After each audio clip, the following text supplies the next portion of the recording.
Hi guys, welcome back to another episode on Piscator UK. Well, you join me back on the river and I've actually been fishing for 4 or 5 hours, coming up for 5 hours. And today I started Euro nymphing and I stuck it out up until it's now 1:30 in the afternoon. So yeah, I've given it a good go. Anyway, this is how I got on with the Euro nymphing. Let's get some nymphs in the water and see if we can catch a grayling. The grayling is the target species for the day. We're still in winter months. First fish on, guys, on the nymph. Second cast.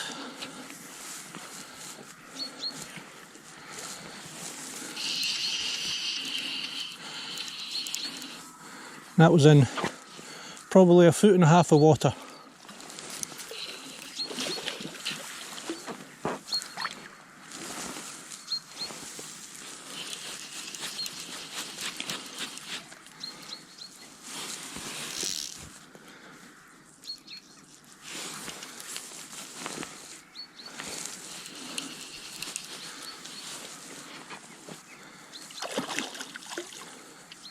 Oh, and it's off.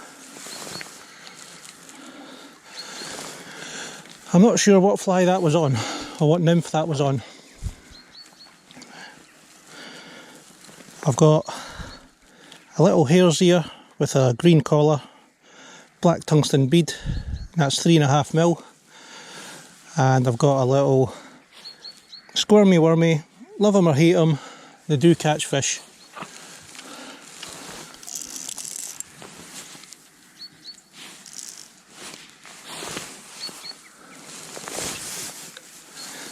Well, that was encouraging.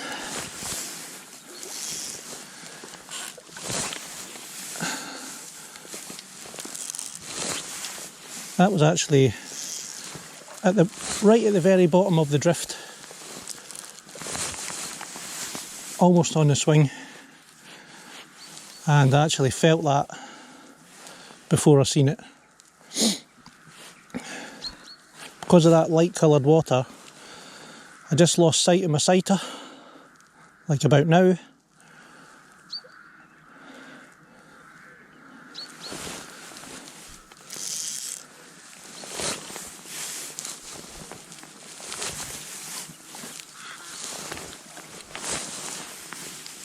And like with most nymphing, or Euro nymphing, it wasn't a long cast.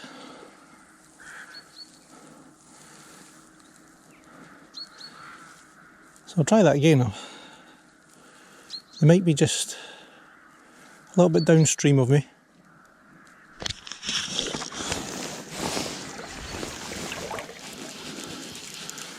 Second fish on for the day. It was a lovely take.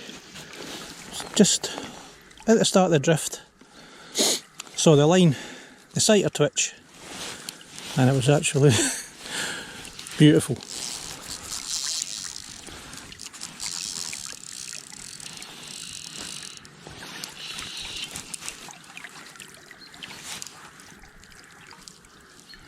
It's holding in that current.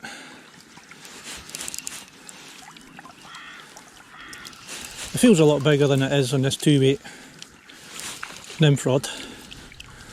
That's a lovely little grayling.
That's putting up a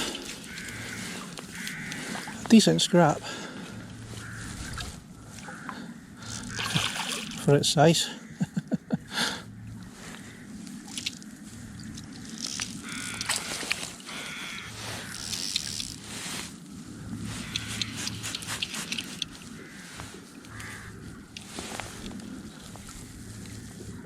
And it took the hare's ear with the green collar. It's a nice fish.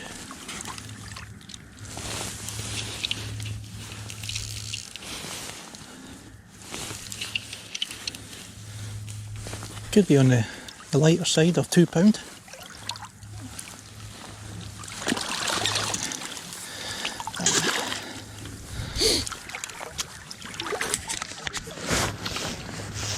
Not quite £2. Lovely. We've got a quick look at this guy.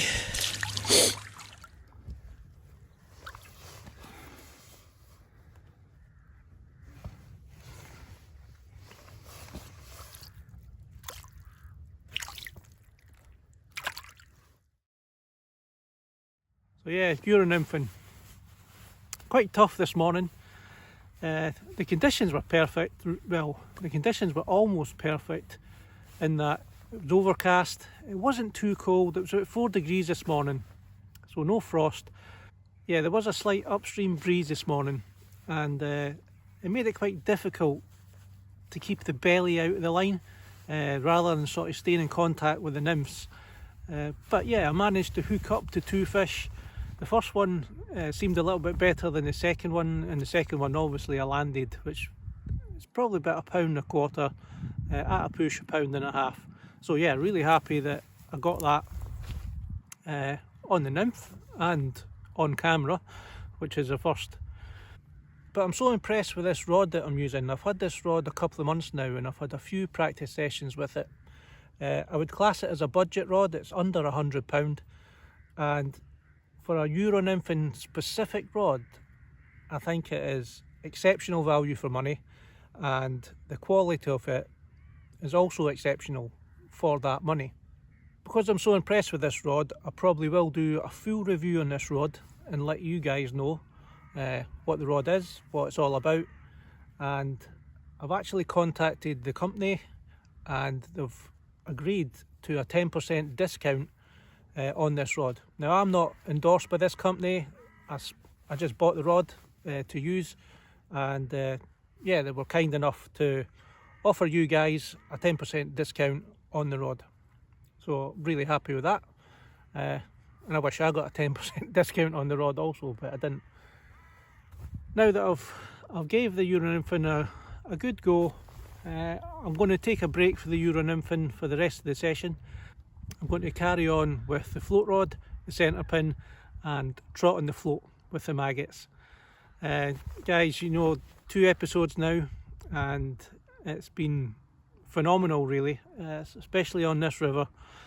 And most of the action has really come later on in the session, so what a better time to start than, you know, in the last sort of third of the session. Anyway guys, I'll see you when I'm back in the water, and hopefully I'll see you with my first fish when I'm trotting the float with the maggot. Okay guys, first drift with the floating maggot, and I was about 20 yards down, float went, fish is on, and it feels like a nice fish that's swimming towards me at a great rate of knots.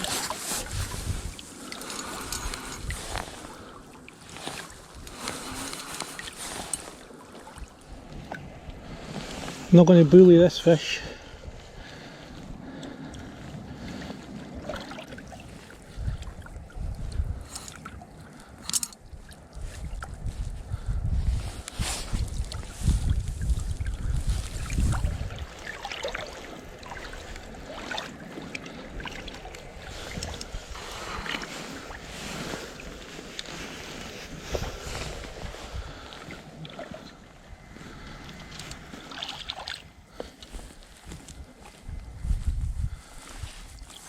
That's an absolute beauty.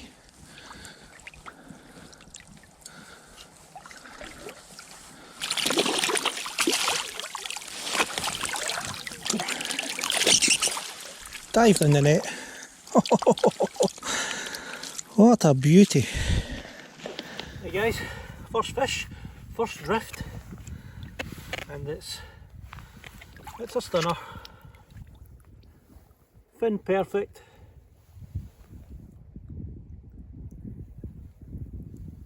Absolutely beautiful. What a fin.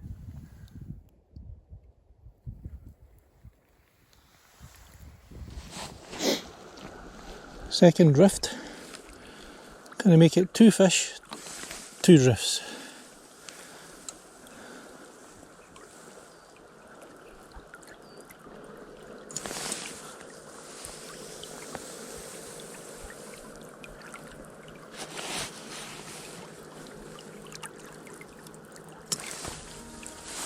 That's a fish on. 2 fish, 2 drifts.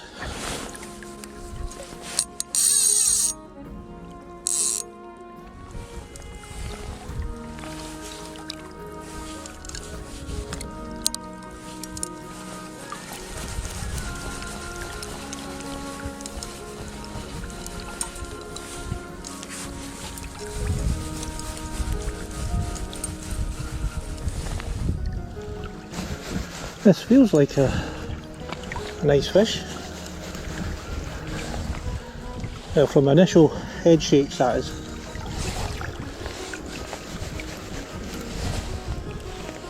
Did exactly the same as the last one. Just swam towards me. One quick run. Just walking backwards into a bit softer water.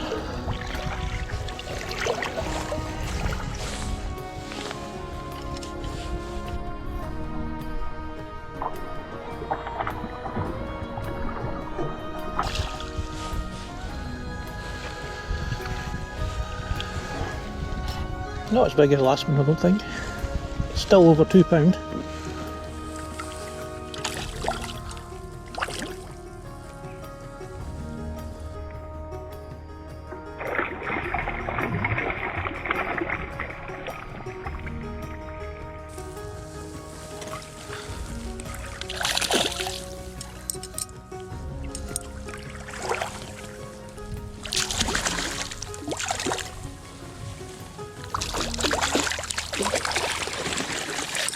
And it's in. That gave a good account for itself for its size. Just on the £2 mark. Little male. Look at that fin.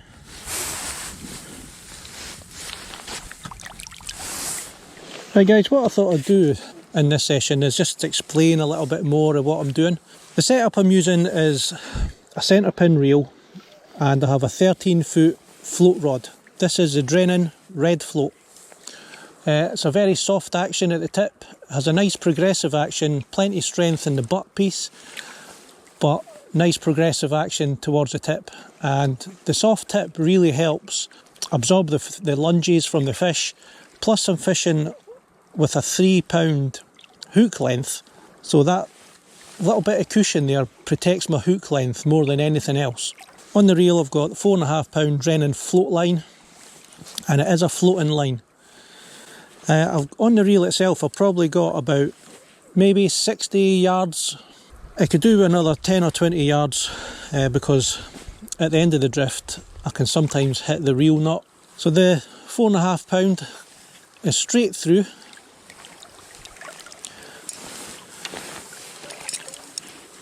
To my float, and I like to use quite a lightweight float, and this is a 3 gram and it's a bollo style float. It's not got a big fat body, and I'll explain what that does with the centre pin reel. You'll notice that I've got, these are just strike indicators for fly fishing. They're sticky. I've got 2 on there, and the bristle's quite slim. It's a 3mm bristle, and I've got it at the top of the bristle for a reason. One, when the fish takes, it doesn't feel a lot of resistance, and then once it hits the little indicators, by then it's too late and the fish is pulling the float under. But the second reason I have these indicators, and you'll notice that they're coloured black, it's normally a yellow strike indicator, but I've coloured them black, and it's because of the water conditions. The water's very white, and to try and see even a red float or a black float in these conditions is quite difficult for me, even though I've got my glasses on. That just creates a little silhouette, and I can see it as clear as day 50 yards down the swim. But it allows me to fish a fine bristle, or as fine as I could possibly go on this weight of float. It's a 3 gram float, as I said, a bolo style float. It's a carbon stem. This comes down further, probably about 1.5 foot, 20 inches or so, down to my bulk, which is an Olivet. And this Olivet is 2.75 grams, and I've got it locked in place with 2 little float stops. The top one's been cut in half to make it nice and slim, and the bottom one is a full float stop, and that just stops it going anywhere. Coming down about 8 inches, I've got a number 4 shot, which is just lightly crimped onto my line, and the 4.5 pound continues down to a quick change swivel, and this is a quick change micro swivel. And then I've got a loop connection onto my quick change swivel, and this is 3 pound hook length, and it's draining ready tied Specimen wide gape hooks, and they're spade end hooks, and this is a size 16, and I've basically got a double red maggot, and that is the rig. So if you've never used a centre pin and you're interested in a centre pin, for this type of fishing, trotting a float, it's exceptional. You get much more control, I feel, over a fixed spool. To be honest, there's not a lot of downsides to using a centre pin reel as opposed to a fixed spool reel. Maybe in your casting ability, but a big river like this, as you can see, I'm in the river, and all I'm doing is drifting the float down my line, and I'll explain what I'm doing with the drift. So a small pinch of red maggots, probably about 10 or 12 in my hand, dropped at my feet. And the reason I drop them at my feet is because of the vortex of the water swirling about, it drags the maggots under, and they're literally trotting along the bottom, probably 5 or 6 feet away from me. If you just threw the maggots out in front of you, it's going to take a lot longer for them to go down, and any fish in the swim is going to bring them up. So I've just lightly lobbed my float to the outside of my drift, and the reason I'm doing that is because there's a little shallow patch which my float will get dragged under once it hits it. Once it gets past that, I'm going to then move it back in line with my own drift. And the reason I do that, lobbing it to the outside, is because all I'm going to be doing is striking the float thinking it's a fish when it's actually, I know it's a bottom. Line stripping off the centre pin. It's a nice slow drift. Because I'm using that light float and it's not big and bulky, it's holding back on its own accord against the current. And the way the flow of the river works is the top layer of the river is always going to be faster than the bottom layer. So my float should be drifting at the same rate as the bottom layer close to the riverbed, which is where my hook bait is, and you want that slower rate of drift so that it looks natural. So I can see my float clear as day, lovely silhouette from those indicators that's stuck to the bristle of the float, and I'm coming to the end of my drift. That's hit my reel knot. I could actually do, like I said, another 10 or 20 yards on this reel. And that's it, guys.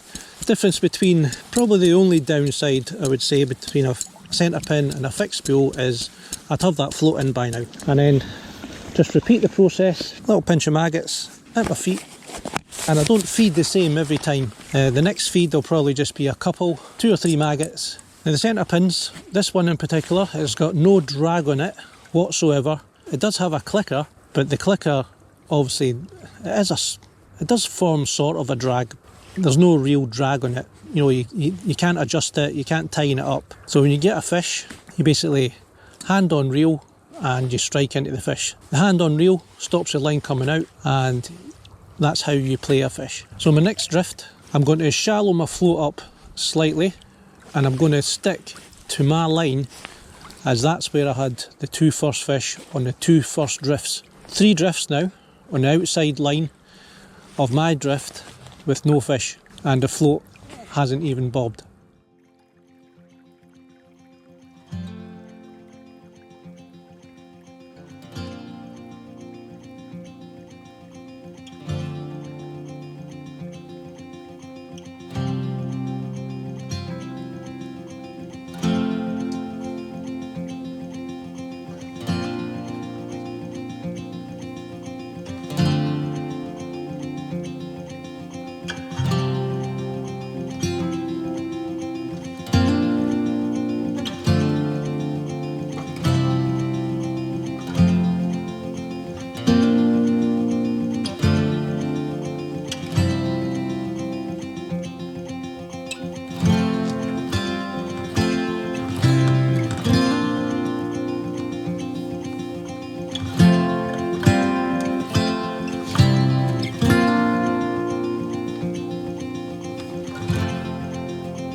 Beautiful. Almost identical to the first or second fish I had.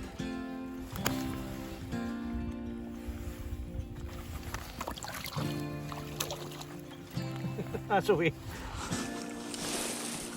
Fish on, guys.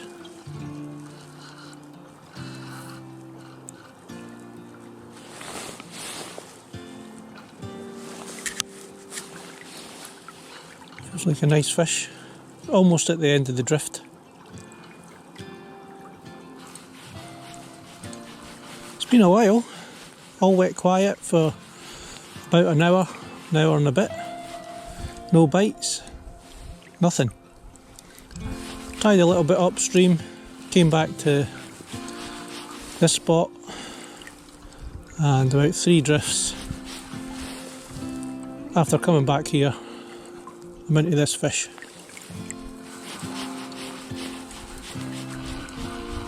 Swimming upstream now.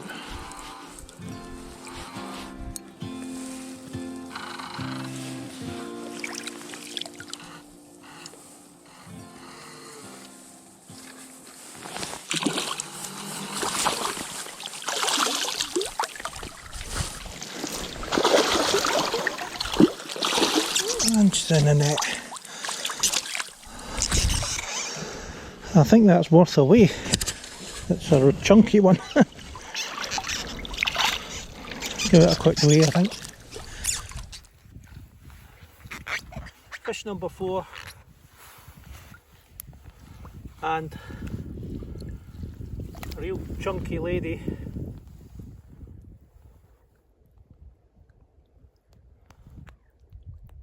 Just stunning. Yeah, chunky lady. £2 7 ounce.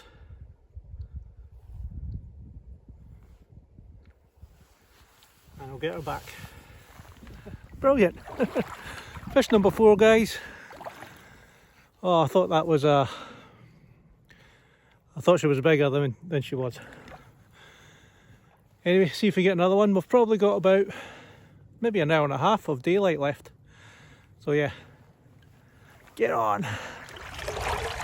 Fish on, guys. Feels like a nice fish.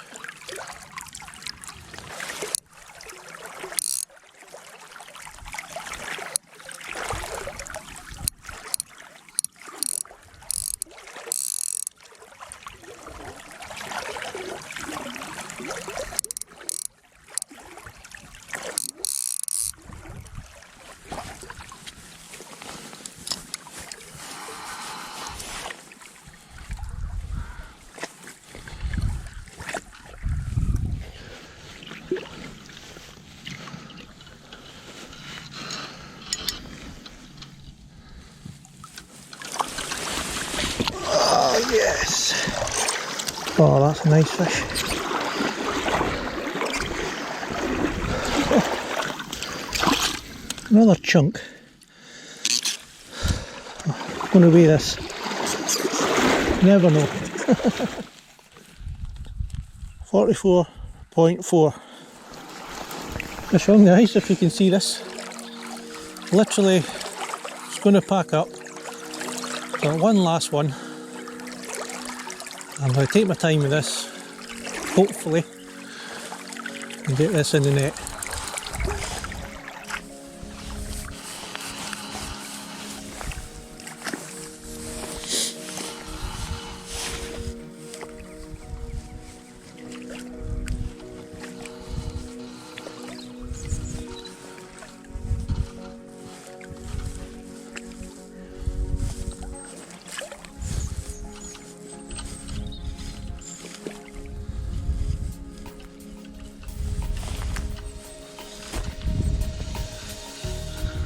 Can't even bloody see it.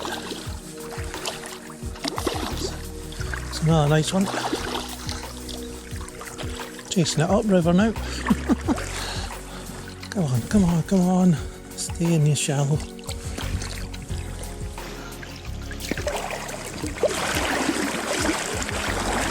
Yes! Oh, another chunk. The light's almost gone.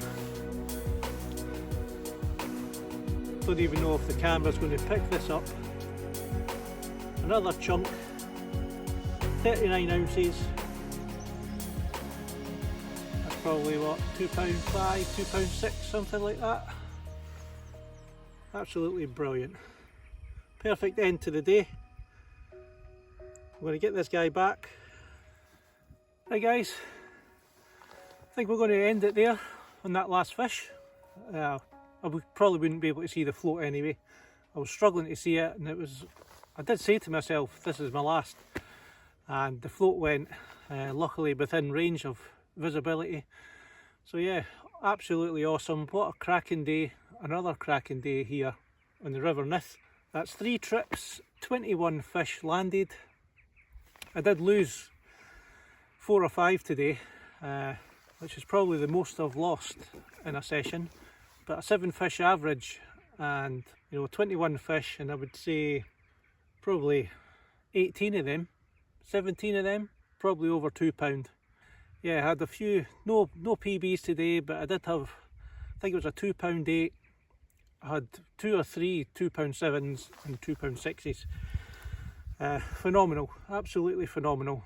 What I'll do, guys, if you haven't seen my other videos for the Grayling fishing, I'll leave a link at the end of this video and you can watch that whenever it takes your fancy. And yeah, thanks very much for watching, guys, and I'll see you next time on Piscator UK.